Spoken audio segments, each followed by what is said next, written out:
A pleasure to meet y'all at last, and welcome back to Films I'm Willing to Talk About Again. So, right now we're actually going to take a bit of a plunge into a deep and dark territory. This is actually a series of films that I have previously visited.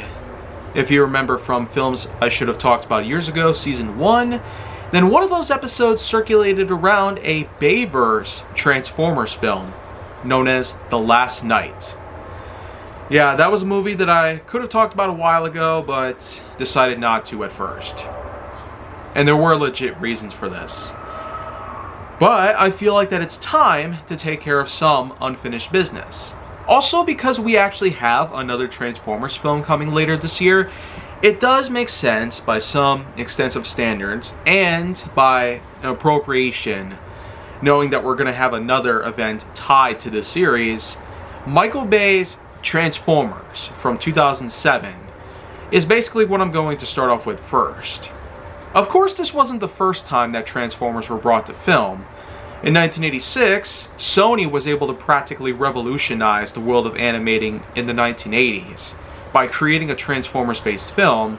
It had Vince DiCola, the same man responsible for composing the music of the Rocky films during the 1980s, especially parts 3 and 4, doing the soundtrack, which certainly was one of the best soundtracks I might have ever heard in a movie from 1986. Of course, with the roles of Peter Cullen, Frank Welker, Roger Carmel, and even the almighty Orson Welles. It turned out to be an impressive work of art for 1986. But wouldn't you know, 21 years later would pass before another movie would come around. And this was basically a way to bring it to live action. Michael Bay basically stepped up for the role after having some notable success throughout the 2000s. He would be at the helm of the work, but it turns out it unfortunately did not entirely meet everybody's expectations. Transformers in the verge of live action might have been a bit of a concept that would have been too hard to truly put together without any sort of liberties put towards it. Granted, this has happened with tons of franchises over the years, and I'm sure that even to this very day, we might just have this sort of thing take place. And with everybody out there who might have some sort of criticism there, ranging from low to high, whether it's constructive or intensely extreme, there's no doubt about it that Transformers was quite a bitter topic when it comes to live action films. And the fact is that Watch Mojo actually went as far to create a top 10 list on why the Transformers films were hated, not just by fans of the franchise, but also by fans of various other films. Lots of us have known Michael Bay, particularly for this series. And so, to describe it, at least from my own perspective, it goes something like this. Transformers, live action, the year 2007. Linkin Park's What I've Done. Steve Jablonsky making the compositions. Michael Bay directing the whole entire thing. Peter Cullen returning for his role of Optimus Prime. A story surrounding a Shia LaBeouf character, technically making it responsible for the reason that his career has now officially derailed these days. So, need I say any more? Okay, I guess we'll just go a little more elaborate here. The movie starts off like it probably should have. A speech by Optimus Prime, of course played by Peter Cullen, just as how he did so between 1984 and 1987. It was the first time in a while since Peter Cullen's voice for Optimus Prime truly came around, with Gary Chalk pretty much being at the helm of the role for a while, at least since the Beast Wars era began, which was about a decade prior. Peter Cullen would make an ultimate resurgence, not only to the character, but also to give us a whole new revitalization and a sort of reboot to the franchise. A way to apparently bring us away from all the modern stuff that went down at the time, like Energon, Cybertron, Armada, the Unicron battles, and all that other stuff that has happened since Transformers G1 came to an end in 1987. So, it seemed that the franchise wouldn't entirely go all too well, whether it's with selling the toys made by Hasbro, or it's with the programs themselves. Granted, there's a lot of likability in these different shows that have happened over the years, and up until this very point in 2007, not too many people would have been that excited about all this other new Transformers stuff, but it certainly is a sight to behold. A fresh new approach that most people were technically looking forward to, especially the long-term fans, knowing that more than 20 years have passed since it all began in 1984. But little did most realize, on the day that the event would take place, it would be a day that would practically change movie history. Mostly in a positive way at first, although some people still have found some negativity towards it. But to this day, most of us will technically agree that this one Transformers film could have pretty much been enough. Not just for Michael Bay, but also to at least remind us we don't exactly need all this kind of attentive thought process when it comes to trying to create an adaptation based on a well-known franchise about toys fighting to the death. But, well, of course, at the time this was the one film that came out, there were nothing else amongst it, which technically was a good thing at first, until the years had to come and go. But until that happens, well, here's how it all goes down. Like I said, a speech begins with Optimus Prime talking about a cube that is known to create life and has no origin to it. It basically gives us the unique feeling that this becomes an important object to the plot. The title screen pops up, and before we know it, we're plunged straight into an urban lifestyle sort of situation with a young high schooler named Sam Witwicky. Of course, this is technically meant to be a representation of the classic Spike Witwicky, whom of course had a father named Sparkplug. Not much is apparently taught, at least in canon, about who Sam Witwicky's parents are and what they do for a living and whatnot, but we do know Sam, of course, is a high schooler whom is looking to buy his first car. So he goes to a local dealer, and after a few browsings take place, he eventually finds a somewhat rusted and beat-up classic 1970s Chevrolet Camaro. It had a unique yellow paint scheme with some black stripes to it. And not too many people would have realized this actually was a bit of a hint at what was supposed to come. For those who don't realize it, there are several well-known characters in the franchise. If I had to mention 5, then of course, from each faction at least, for Autobots, there were the likes of Optimus Prime, Bumblebee, Ratchet, Ironhide, and Jazz. And for the faction of the Decepticons, the enemy characters, you had Megatron, Starscream, Soundwave, Shockwave, and of course, Unicron, whom of course in the 1986 film was the prime antagonist, and one of the biggest out of all the Transformers to have existed. A giant planet that basically destroys other planets.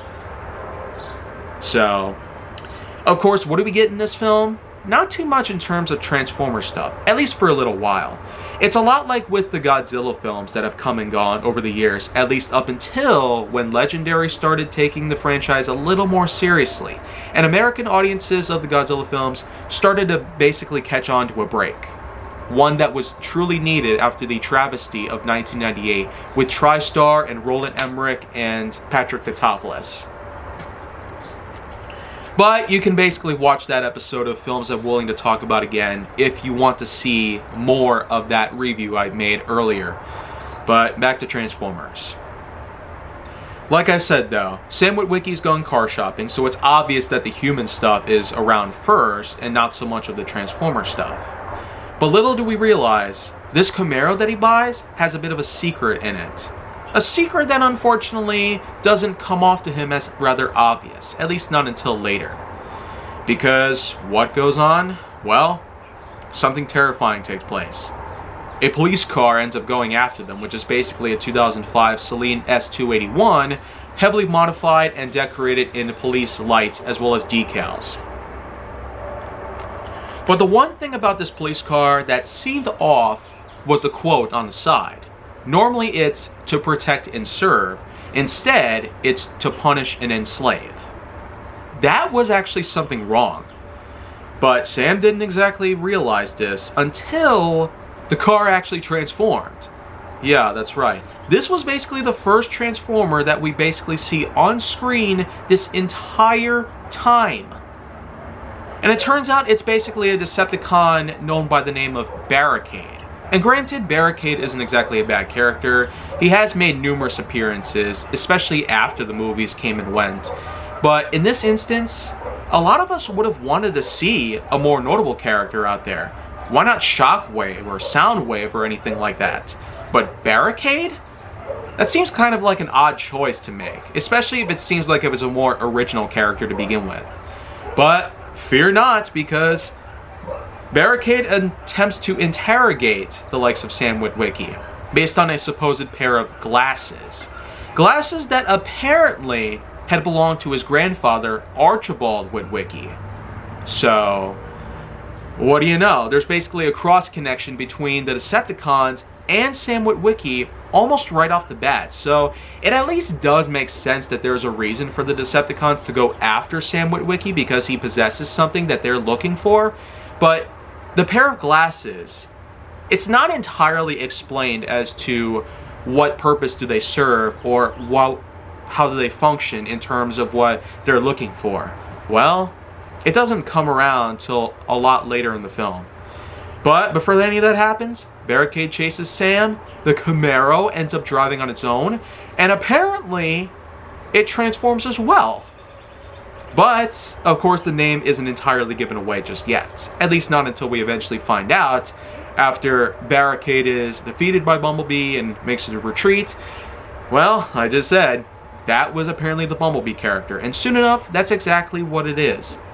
This Camaro is none other than the Autobot Bumblebee. He's basically unable to talk. This was another thing that a lot of people didn't really like, because the character Bumblebee was known to talk. And it's not entirely obvious, but as it turns out, there actually is a unique ability that he has. Despite not being able to verbally communicate with Sam or even his girlfriend, who's played by the one and only Megan Fox. Mikaela Banes, basically, is Sam's girlfriend, whom attempts to help things out.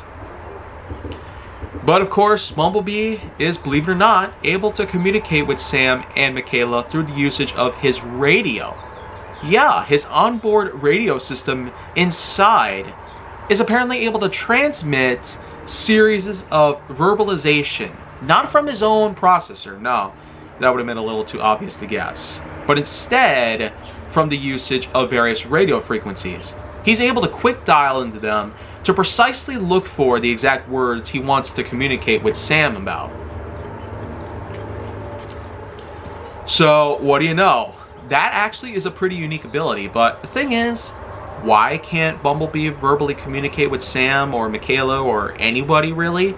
Well, it's not entirely explained, but as we probably know by now, there are several different moments in the franchise, especially since the Michael Bay films came out, that Bumblebee was known to be incommunicado.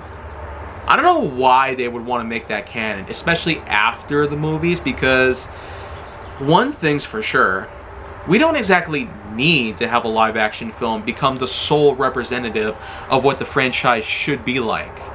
And even then, why wouldn't verbal communication be a thing that Bumblebee would already have? Especially since he was known to talk in the G1 series, and the voice of Dan Gilvezan was practically unbeatable by all standards. He was the calm, confident underdog of the fight. So in this case, he lost the ability to speak, a basic function that us humans can practically do effortlessly. So, what gives? But you know what though? Why don't we just move on, because I've already wasted a lot of time as is. Anyways, they go forward. Bumblebee scans a new form in the form of a new 2007 concept Camaro, which is actually pretty cool. I mean, it's a unique ability that he can do while in motion and with passengers inside. But in any case, it's not long before they eventually come across more visitors from another planet. More visitors that are more or less the same type of robotic organism that Bumblebee and Barricade are. Sure enough, this group of four find new forms after crash landing on Earth, and eventually go to meet up with Sam and Bumblebee, as well as Mikaela, in an alleyway. This basically becomes a rather famous scene from the film, one of the most memorable pieces ever in modern film history. The Autobots introduce themselves, not just by driving into the alleyway, but transforming into their robot modes. And with Optimus being the last and most grandiose, this was by far the most complicated piece that they could have ever put in the film. Optimus Prime's design alone was insane. I guess by live action standards, they had to put a large budget into this at some point, and also with the usage of Universal basically being the sole representative of all the fundings for these films, and Michael Bay being at the director's helm, I guess at some point we would have had to go through an exploration that derived into a more expensive side of the franchise. But you know what? It's alright. Nothing really to worry about here. But anyways, everybody introduces themselves, and then, the moment of truth, the reason why the glasses are being hunted by Barricade and, as we eventually come to realize, the rest of the Decepticons. Yeah, so basically, the glasses apparently contained a special encryption inside the lens. This is something that Archibald Witwicky didn't entirely realize when he discovered the glasses, and more importantly, when he was venturing in those polar ice caps, where he also found the corpse of another bot inside, which apparently is also essential to the plot as well. But this is another point where it eventually comes off as a special surprise nonetheless. Anyways, Optimus goes as far to explain to everybody that the glasses are necessary because the encryption inside is viable to looking for the location of a certain device. None other than the Cube, known as the Allspark. Yeah.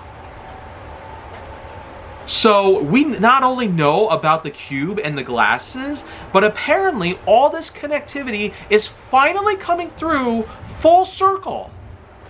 So we truly have a unique piece when it comes to plot building.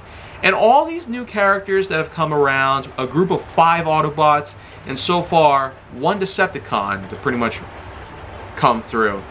So where are the rest of them?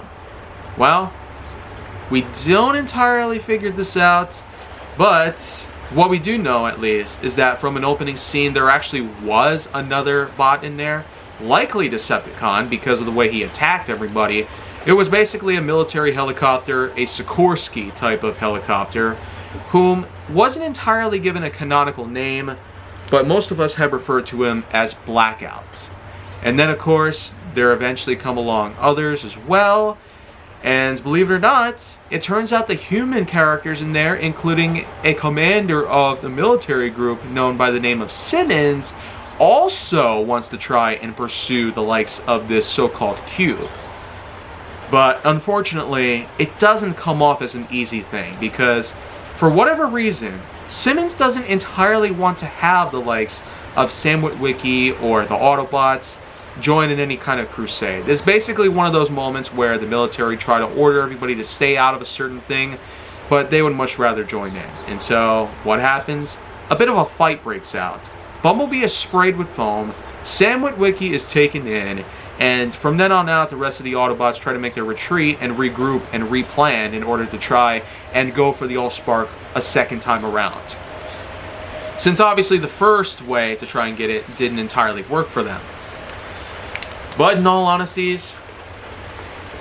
it's by this moment in the film where you tend to realize the sort of satire that seems to take place. I mean, the fact that they're treating Bumblebee like a large walking piece of garbage, and moreover, Sam is being tossed around like a ragdoll. I mean, imagine if Spike Witwicky were here instead, and more or less if Corey Burton were still portraying him. Like, this is something that probably could have been like many years into the future. After all, if you remember Transformers G1 Season 3, that takes place in the year 2006. A full year before this movie came out. So, the thing is, one idea that I feel like could have really been executed was that if they took the year 2007, made it a year after the events of Transformers Season 3, and made Spike Witwicky the main character. And I would probably get to understand the fact that maybe perhaps this could have been achievable, and they probably just didn't want to pull it off for whatever flippin' reason. But the point is, this could have been quite a concept. Granted, liberties are practically taken with almost every known adaptation when it comes to films. Whether it's from a TV show or book or anything of the sort, a lot of people tend to take these a bit more seriously. And in the past 20 or 30 years, since at least the 90s, live action adaptations have had a lot of backbone to them. I mean, think about how Sam Raimi was able to adapt the Spider-Man films, for instance. Ang Lee brought The Incredible Hulk to life in an incredible manner in 2003, and with a sequel that came around in 2008, but wasn't entirely much of a sequel. And as we know from the plot, it starts off in South America where the 2003 film came to an end, so technically it's a sequel to the 2003 film, but it's just retitled to The Incredible Hulk. So, Hulk and The Incredible Hulk. Two adaptations of The Incredible Hulk. One is a film, one's a sequel. So why not have Hulk 2 instead? Well, all of these things are pretty much getting me off track here, so I will apologize on that part. So anyways, Transformers. Might as well just speed run it through from here on out. Megatron is revealed to be in the ice. He eventually is unfrozen. The Allspark shrinks down to a certain size so that Sam can keep it around. A chase scene takes place with all 5 Autobot characters. And Decepticons are also in pursuit of the cube as well. They eventually run into the city where an all-out battle takes place and is probably one of the most unique pieces ever. But it's also where we learn that Megatron is not messing around. He basically grabs Jazz, rips him in half, goes after Prime, and basically one of the stupidest ways to possibly end a film in history. At least from what the dialogue tells us. Prime tells Sam to shove the cube into his chest so the Decepticons cannot retrieve it, but guess what happens? Sam goes for Megatron instead, shoving the cube into his chest, and that actually does, believe it or not, manage to kill him. The Allspark was that powerful that it just straight up killed the Decepticon Warmonger himself. So, if you ask me, this is something that I feel like was just more or less an accident. And while it is still pretty climactic, I mean, the Allspark, a more powerful object than you might realize, is shoved into the Decepticon Warlord's chest, causing the rest of the Decepticons to retreat, with all the Autobots reunited, except for Jazz, whom of course was killed by Megatron. It eventually comes down to a point of peace, not just with the Autobots, but also the humans. They both come to realize that they're going to need each other's help if they want to have any hope in defeating the Decepticon army once and for all. And as an ending to this one piece that I feel like should have been the real piece when it comes to Transformers live action, well, we have Linkin Park's What I've Done playing in the background as Optimus Prime gives out a conclusifying speech explaining for above that we are here and we are waiting. Yep. And well, that wraps up of one Transformers film out of several that we've had since then. Of course, this was the second ever Transformers film to have come out after the '86 film, but the thing is, it didn't stop with this one Michael Bay film. No. Instead, it would actually carry on with multiple sequels. Yeah. Now I will actually go through the other 3 that came around, since I've already covered Transformers the last night, as well as Bumblebee. So, I probably will talk a bit about the upcoming Transformers film that's supposed to come out later this year, but one thing's for certain, there's a lot of work that I will have to do in any other situation that would have been thought possible. So, with 3 more Transformers films on the line, I hope that this does come around as a specific marathon run that I'm certainly going to have to buckle down to, because there's a lot worth talking about in these films. So, make sure to like, subscribe, comment, follow me wherever you can find me, and stay on the Hollywood side if you'd like to see more.